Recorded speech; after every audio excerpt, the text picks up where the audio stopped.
no quarterback, no playmakers, bad roster, all the brain power gone, Belichick out. Is Bill Belichick actually going to retire soon? Like, what if Belichick did decide to retire? This video stems from what Colin Cowherd said the other day. He brought up the idea that Belichick might be retiring soon. All of his assistants are leaving, yet we are not hearing anything new out of New England and really what the future holds there. So I honestly kind of wanted to break down this theory about what possibly could be happening there. But before I get into all of that, please, if you are new here, hit that subscribe button for me, hit the notification bell, and leave a like on this video. Also, go follow me over on Twitter for more sports updates. Now, when we talk about New England, they've had a lot of change happening recently. Let's start out from the top. Nick Caserio, Bill Belichick's right-hand man, decided to finally leave the building and go run his own NFL team down in Houston. He's now the Texans GM. And then we've had Jed Fish leave for Arizona. Obviously, Brian Flores is the Dolphins head coach. Joe Judge is the Giants head coach. Dante Scarnecchia, one of the best offensive lineman coaches ever, is obviously retired. Matt Patricia was with the Lions. He got fired. Josh McDaniels and Gerard Mayo obviously interviewing with the Eagles. The Patriots have really had a lot of their coaching department depleted, and it's really fascinating to look at. I know that Belichick's whole purpose as a coach, I'm sure, is to get his other guys hired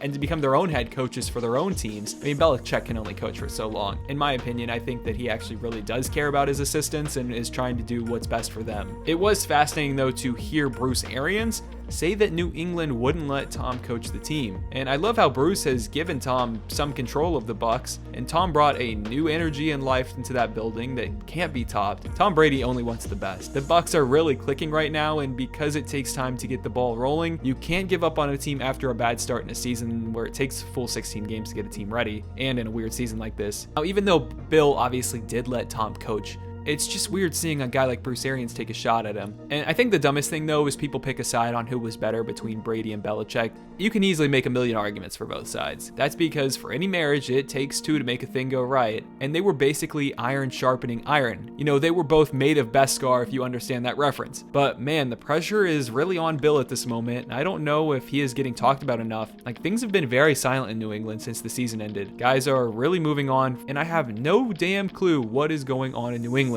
I do find it the most interesting, though, how Bill is bringing in a lot of his former players to coach there. It reminds me a lot of what Duke is doing with Coach K. Obviously, his assistants are only his former players. And this season for New England was not one to remember. Obviously, Tom Brady left. He's doing great things with Tampa Bay. Cam Newton's experiment did not work out like anyone expected. You know, maybe Colin brought this up. He wants to get back at Kraft for not trusting him and letting all of the Patriots coaches leave, so there's no top candidates left for when he retires. Robert Kraft kind of forced Bill Belichick to keep Tom Brady and move on from Jimmy Garoppolo. And now Bill Belichick is getting seriously mocked. It's weird how the tables have just turned on him. There were so many people that were Team Belichick in the whole who was better debate, and now everybody's flipping to Tom, and it's honestly crazy. And I think what's really crazy is that Belichick's girlfriend, Linda Holliday, had some unique words, and these words should be taken seriously, that she commented on Instagram. Usually nothing leaks out of New England. Well, this was something. And she clapped back at a fan saying, "And you have all the answers, evidently. Tom didn't score last night, not once. Defense won that game. Were you even watching?" Now, she did say that she was happy for Tom's career, and why can't you be? But it's just super weird seeing her comment something like that. Belichick doesn't put up with social media stuff. I don't think this is that big of a deal, but it is weird to see something like this.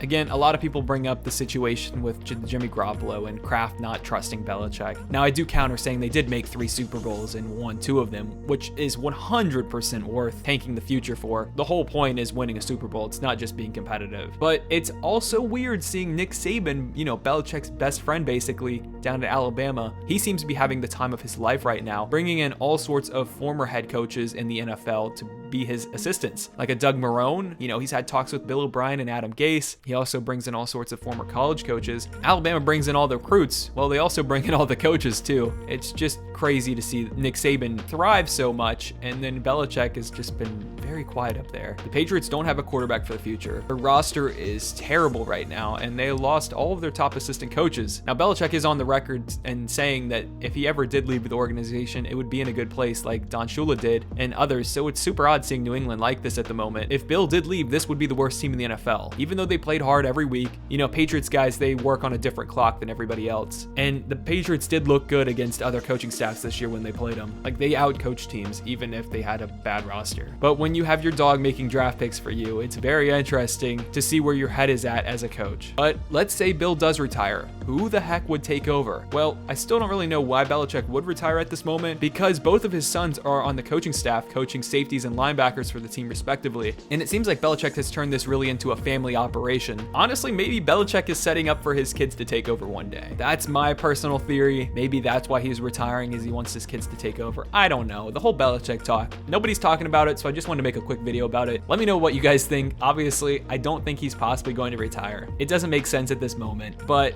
it still is a fascinating theory brought up by Colin. I just wanted to talk about it for a little bit. But again, if you are new here, make sure you hit that subscribe button for me. Also, follow me on Twitter. Let me know what you guys think over there about this entire situation. I will see you guys in the next video though. Thank you for watching. Peace.